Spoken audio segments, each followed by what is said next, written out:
My parents pretended I didn't exist, so I made sure everyone forgot about them. Hey everyone, I've been holding this in for a long time, but I guess I finally need to let it out. I'm Lila, 24 female, and the youngest in a family of 5. Honestly though, I might as well have been a guest in my own house because I always felt like I didn't belong. My parents made it pretty clear who their favorites were, and it wasn't me. My older brothers, Ethan and Nathan, got all the love and attention growing up. Ethan, the oldest, was basically their pride and joy. He was smart, charming, and the one they bragged about at every family gathering. Ethan's taking this amazing internship. You get the picture. Nathan, on the other hand, was the golden boy in a different way. He was the sporty one, the life of the party, the guy everyone liked.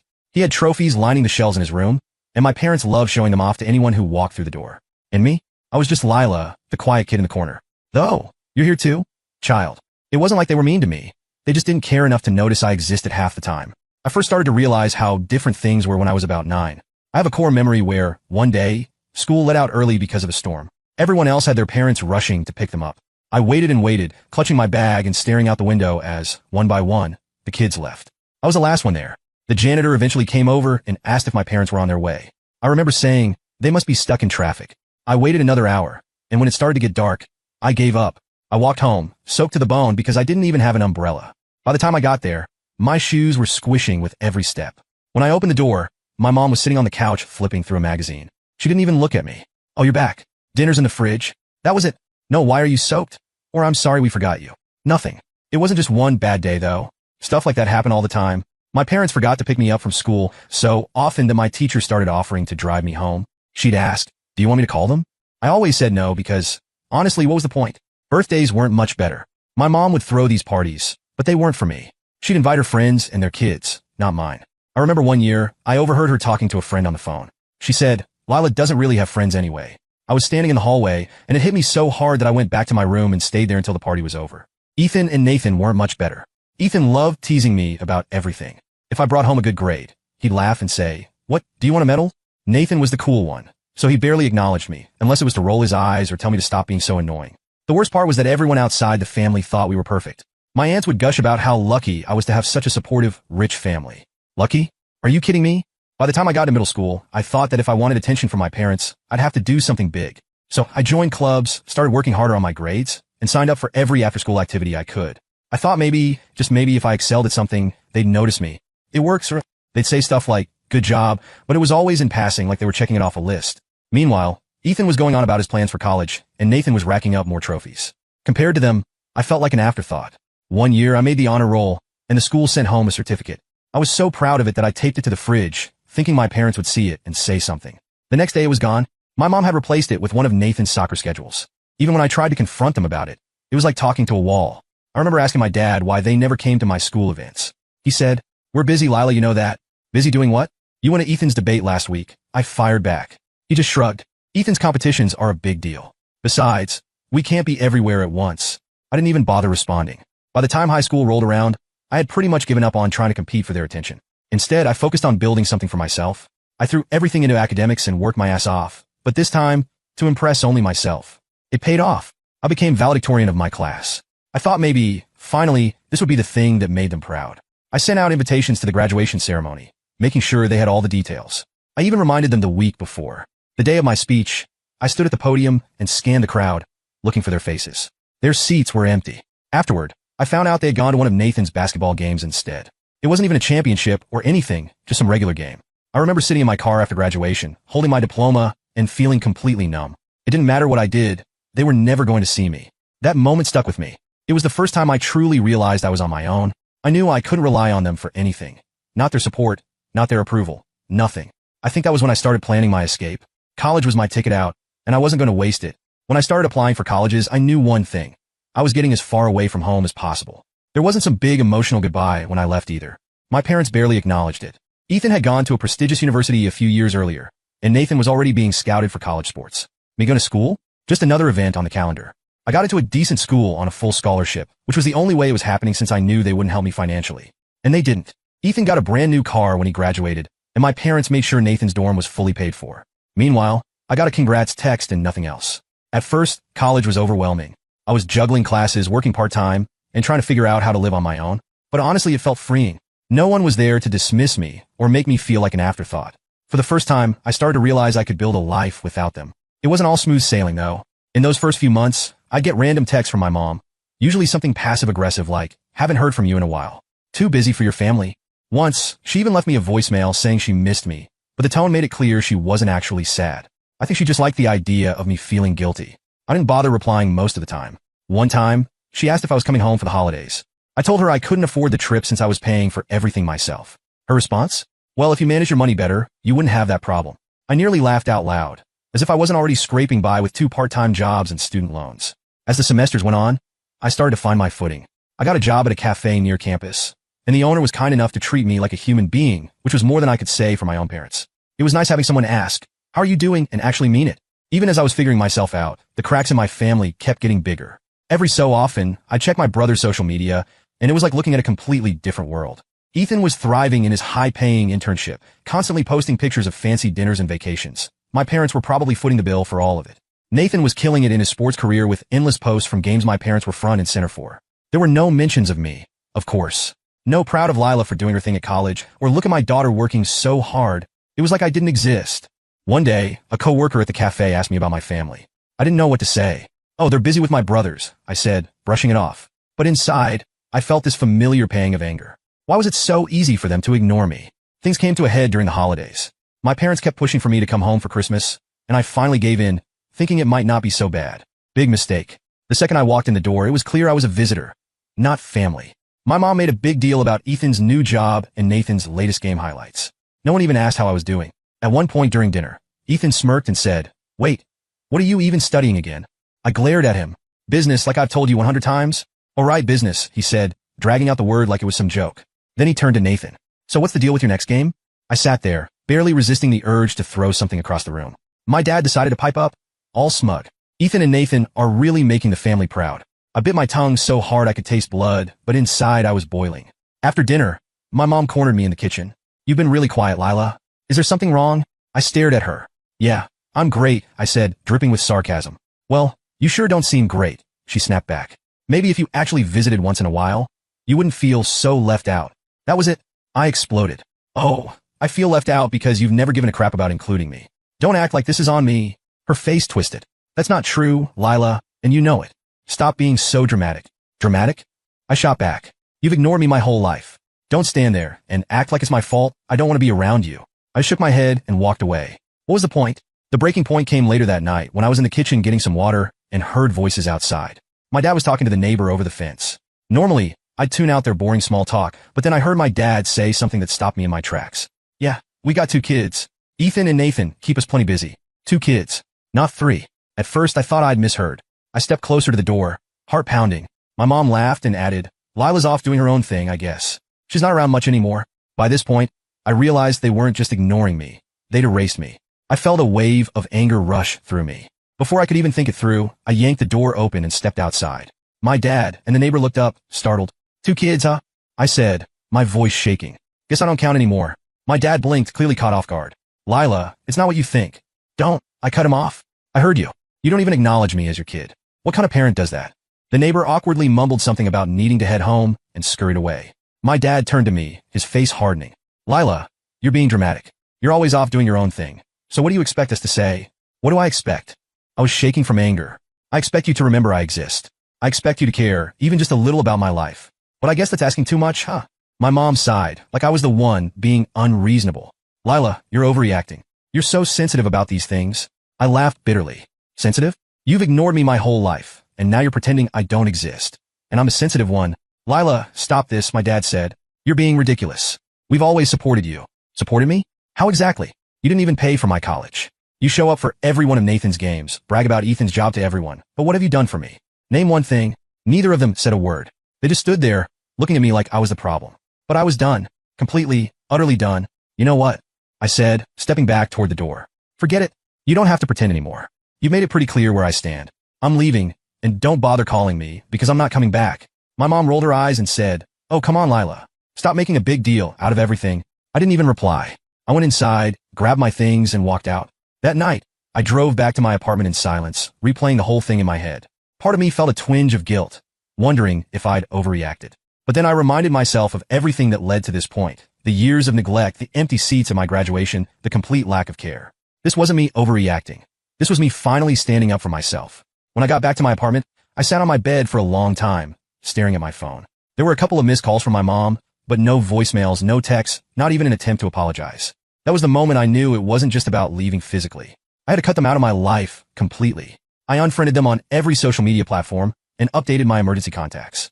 If they didn't want me in their lives, I'd make sure they weren't in mine either. But even that didn't feel like enough. After everything they'd done, I needed people to know the truth. So I did something I never thought I'd do. I went on Reddit. I wrote a post detailing everything. The years of being ignored, the missed events, and that final confrontation. I laid it all out, raw and unfiltered. I didn't name names, but I included enough details for people to understand just how bad it was. I didn't think much of what would happen next. I was just venting, getting everything off my chest. But by the next morning, the post had blown up. Hundreds of comments, thousands of upvotes, and messages flooding in from strangers telling me they'd been through similar stuff. Some people were horrified by my parents' behavior. Others shared their own stories of being overlooked or ignored by their families. I didn't feel like I was the problem. It was validating in a way I can't even describe. I wasn't invisible anymore, not to strangers at least. The attention gave me a weird sense of confidence. I decided I wasn't going to just sit in silence and let my parents sweep this under the rug like they did with everything else. If they wanted to pretend I didn't exist, I'd make sure the whole world knew exactly who they were. I decided to dig up the receipts. I went through old emails, texts, and even pictures. I found a photo from my high school graduation with the glaringly empty seats where my parents were supposed to be. I found a text my mom had sent me after I got accepted to college that just said, "Good for you. Let us know if you need anything," which was laughable because they didn't lift a finger to help. I posted an update to my Reddit thread with all of it, screenshots, photos, and more details about what happened that night I left. The post exploded even more. People were furious on my behalf, calling my parents textbook narcissists and praising me for cutting ties. The support was overwhelming. Strangers were telling me I'd done the right thing, that I was brave for walking away. Some even said my post had inspired them to finally stand up to their own toxic families. Then, suddenly my parents found out, and they didn't stay silent. Hell no, they went straight into attack mode. My mom was the first to pounce. She left this voicemail. Her voice fake sweet, but absolutely seething underneath. "Lila, we need to talk. This post you wrote is causing serious issues, and I just can't believe you'd air family problems like that. Call me back." I deleted it. Out of nowhere, Ethan decided to chime in with an email that made my blood boil. "You're humiliating the family," he wrote, like he was lecturing me from a podium. "This is immature, and you're blowing everything out of proportion. Take the post down and apologize to mom and dad." Apologize? For what? I didn't even bother wasting my time replying. And just when I thought it couldn't get worse, Nathan shot off a text. "What are you doing? This is making everything harder for everyone. Just stop already." Harder for everyone? Are you kidding me? After years of being ignored and dismissed, they had the audacity to tell me to let it go. Absolutely not. If they wanted silence, they were barking up the wrong tree. It wasn't just within the family. Word spread to their friends, and apparently, people started asking uncomfortable questions. A mutual acquaintance told me my mom had tried to downplay the post, saying it was just a misunderstanding and that I was going through a phase. But not everyone bought it. Some of their friends started distancing themselves. My parents' perfect family image was starting to crack, and they were scrambling to fix it. My mom, being my mom, went straight to Facebook. She posted this long, dramatic message about how heartbroken she was that her youngest had turned against the family. Classic victim mode. She wrote things like, "We always did our best for Lila, and it's devastating that she would do this to us." The comments were a total mixed bag. Some people blindly rallied behind her with nonsense like, "You're such a good mom. She'll come around." But others? They weren't buying her act. Someone straight up called her out. "Why doesn't Lila visit anymore? There must be a reason." I couldn't stop laughing when I saw it. It was like this little spark of satisfaction seeing everything blow up. Sure, the attention wasn't exactly flattering, but for once, it was all on me, and not on Ethan's awards or Nathan's games. That made me laugh even harder. Watching people finally hold them accountable was just the cherry on top. But my parents weren't done. A few days later, I got a message from an aunt, one of the few relatives I'd ever been close to. She said she'd heard about the post and wanted to talk. I figured she'd be on my side, but nope. When I answered the phone, she started in with, "Lila, I don't understand why you're doing this. Your parents aren't perfect, but they love you." I cut her off. If they loved me, they wouldn't have treated me like I didn't exist for years. And they definitely wouldn't have told the neighbor they only have 2 kids. She portrayed it like I was the one being difficult. Families fight, Lila, but you don't air your dirty laundry in public. This isn't how you solve things. I told her, it's not about solving things. It's about finally telling the truth. If they didn't want this out there, maybe they should have acted like parents instead of pretending I didn't matter. She didn't have much to say after that. The messages kept coming, cousins, aunts, even a family friend who I hadn't spoken to in years. Everyone had an opinion, and most of them boiled down to, "You're being too harsh." But the thing is, I wasn't being harsh. I was being honest. At some point, I realized I didn't have to keep defending myself to these people. They weren't there when my parents skipped my graduation. They didn't see me sitting in the rain, waiting for a ride that never came. They didn't live through years of being ignored while my brothers were showered with love and attention. So I stopped responding. Instead, I threw myself into building my life without them. I started spending more time with my friends, who were nothing but supportive. Mara, my best friend, even joked, "You should just adopt us as your family. We're way better anyway." She wasn't wrong. Around this time, I started making bigger moves. I legally changed my last name, updated all my records, and even changed my emergency contacts. I didn't want them tied to me in any way, not even on paper. It was freeing in a way I can't explain. At that point, they finally went silent, so I thought the dust had settled. Turns out, that was just the calm before the storm. My parents didn't just sit back and let things slide. They went straight into full-blown damage control. Not to fix anything with me, of course. This wasn't about repairing relationships. It was about saving face. And boy, were they scrambling. They weren't just scrambling to save their reputation. They were actively trying to destroy mine. A mutual acquaintance sent me screenshots of a post my mom had made in one of her Facebook groups. She claimed I was unstable and making up lies because I was jealous of Ethan and Nathan. She went on about how she and my dad had done everything for me, but I was ungrateful and determined to hurt the family. The kicker? She ended it with, "It's heartbreaking to see your own child turn against you for no reason," complete with a sad emoji and a Bible quote about forgiveness. The comments made my blood boil. Her church friends chimed in with, "You're such a good mother," and "Lila will come around eventually." One even added, "Some kids don't realize how lucky they are until it's too late." Lucky? Seriously? But the worst part was seeing my relatives join in. A cousin I hadn't heard from in years commented, "I always thought Lila was a little dramatic." Another relative messaged me directly, saying, "You're being unfair to your parents. They've always been so kind to us. Are you sure this isn't just a misunderstanding?" Misunderstanding. That word sat with me for days. How do you misunderstand a lifetime of being ignored? How do you misinterpret being erased from your own family? I left them on read because I didn't trust myself to respond without saying something I'd regret. People in my hometown started connecting dots from my Reddit post, even though I never mentioned names. Suddenly, I was hearing from old neighbors, mutual acquaintances, and even relatives I hadn't spoken to in years. One message came from a former neighbor saying something like, "I always thought your parents were a little too focused on your brothers, but I never realized it was this bad. I'm so sorry you had to go through that." Part of me wanted to say, "Where was this energy when I was a kid?" But instead, I left it on read. Then came the relatives. Some sent apologies that felt more like them clearing their conscience than actually owning up to anything. Others weren't so kind. One messaged me about how I was tearing the family apart and needed to make things right. That one stung more than I expected, even though I deleted it without replying. As much as I didn't want to care, it hurt to lose some of my extended family. A cousin I'd been close to growing up sent me a long text saying, "I just don't know if I can be in the middle of this, Lila. I'm sorry, but I think it's best if we don't talk for a while." For a second, I wanted to argue with her, to explain everything she didn't know about my parents. But what was the point? If she couldn't see the truth after everything I'd shared, she probably never would. That realization was hurtful. Cutting ties with my parents didn't just mean losing them. It meant losing anyone who chose to stay on their side. I thought I was prepared for it, but feeling the cracks grow in relationships I thought I could count on made me question if I'd gone too far. But the real hit came when my parents escalated things. Out of nowhere, I got a letter from a lawyer, an actual cease and desist. They accused me of defamation, claimed my post was damaging their reputation, and demanded I take it down immediately. I sat there staring at the letter, feeling like the air had been sucked out of the room. I thought I was just sharing my story, my truth. I hadn't expected it to blow up like this, let alone turn into a legal mess. I called a lawyer of my own, who assured me I was protected under free speech. Still, the stress was overwhelming. The legal threat wasn't even the worst part.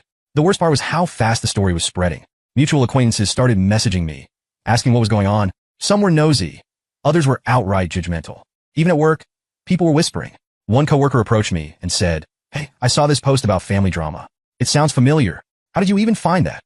I asked, trying to sound unfazed. She shrugged. "Someone shared it in a group chat. Honestly, some people think it's a little intense, but hey, you do you." For the rest of the day, I couldn't stop wondering how many people at work were whispering about it. Every time I caught someone glancing at me in the break room, I wondered if they thought I was the unstable daughter my mom was painting me as. What had felt empowering at first was now starting to feel like a grenade I'd pulled the pin on without thinking. Then Ethan, of course, sent another email. Shorter this time, but just as infuriating. "You're humiliating us. Take the post down before you make things worse." And Nathan, ever the peacemaker, tried a softer approach with a text. "Can we talk? This is getting out of hand." I didn't reply to either of them. They weren't reaching out because they cared. They were reaching out to protect their own image. But honestly, I started questioning if I'd done the right thing. The post had felt empowering at first, like I was finally taking control of my story. But now it felt like everything was spinning out of control. I wasn't just exposing the truth. I was caught in it. My parents had always been masters at controlling the narrative, and even though I'd flipped the script, they were fighting tooth and nail to regain that control. My friends tried to reassure me. Mara pulled me aside one day and said, "You don't have to go through this alone. We got your back." And while I believed her, I couldn't shake the feeling that I was dragging everyone into my mess. I thought about deleting the post just to make everything stop. Would that even work? Would it undo the damage? Or just make me look like I'd caved under pressure? The weight of it all was crushing, and for the first time in a long time, I felt stuck. I don't know what my next move is. Part of me wants to keep fighting, but another part of me wonders if it's worth it. Right now, I'm just trying to figure out how to breathe again. Maybe I'll have an update soon, but for now, I'm just stuck in the middle of this mess trying to figure out what the hell to do next. Final update. Hey everyone, here's the update you've been waiting for. Alright, here's what went down. After weeks of feeling stuck and overwhelmed, I realized something. I was letting them win. My parents had been controlling the narrative my whole life. And here I was letting them do it again. That lawyer letter, the judgmental messages, the whispers at work, it was all just noise. And honestly, I was done with it. I sat down with my lawyer again, mostly to calm my nerves. They told me what I needed to hear. I wasn't in the wrong. The post was anonymous, factual, and there wasn't a single thing my parents could actually use against me. Once I let that sink in, it was like I could finally breathe again. That's when I knew I needed to reclaim the story. I went back to Reddit and wrote an update. This time, I didn't hold back. I laid everything out, the lawyer letter, the messages, the fallout with my extended family. And I didn't just talk about it. I showed proof. Screenshots of the texts, the cease and desist letter, with names blacked out, of course, and even a photo of those empty seats at my graduation. I wasn't just telling my side anymore. I was showing it. And wow, the response was something else. The comments flooded in, thousands of them. People weren't just supporting me. They were tearing apart every excuse my parents had ever tried to make. Classic emotional manipulation. This is exactly why we need to call out toxic family dynamics. It felt so good to see strangers validating everything I'd been feeling for years. Even Ethan went quiet after that. I think he realized his usual smug, condescending emails weren't going to work anymore. Nathan sent another text. Do you really want to cut ties forever? But honestly, I didn't even bother replying. If they're not willing to own up to what they've done, what's the point? At work, things actually turned out better than I expected. One coworker who'd hinted at the post before brought it up again, but said, I saw your update. That took guts. I'm sorry you had to deal with that. No judgment. No awkwardness. Just support. So yeah, it was messy, but I feel like I finally got my footing again. My parents' attempts to control the narrative backfired. And for the first time, I'm not the one sitting in silence while they spin their lies. I've been focusing on the people who actually matter, the ones who show up for me, not just when it's convenient. The holidays are coming up, and this year, I'm hosting a little dinner with my friends. No forced smiles, no fake conversations. Just people who care about me for me. They try to take me down, but here I am, standing my ground. It's not perfect, and I'm sure there's more to come, but for now, I'm finally feeling like I'm in control of my own story. And that's a win I'll take. Thank you to everyone who supported me on this journey. Whether it was through Reddit, a kind message, or just reading my story. It's been a wild ride, but I'm finally in a place where I feel happy, loved, and free. This is my life now, and it's only getting better from here.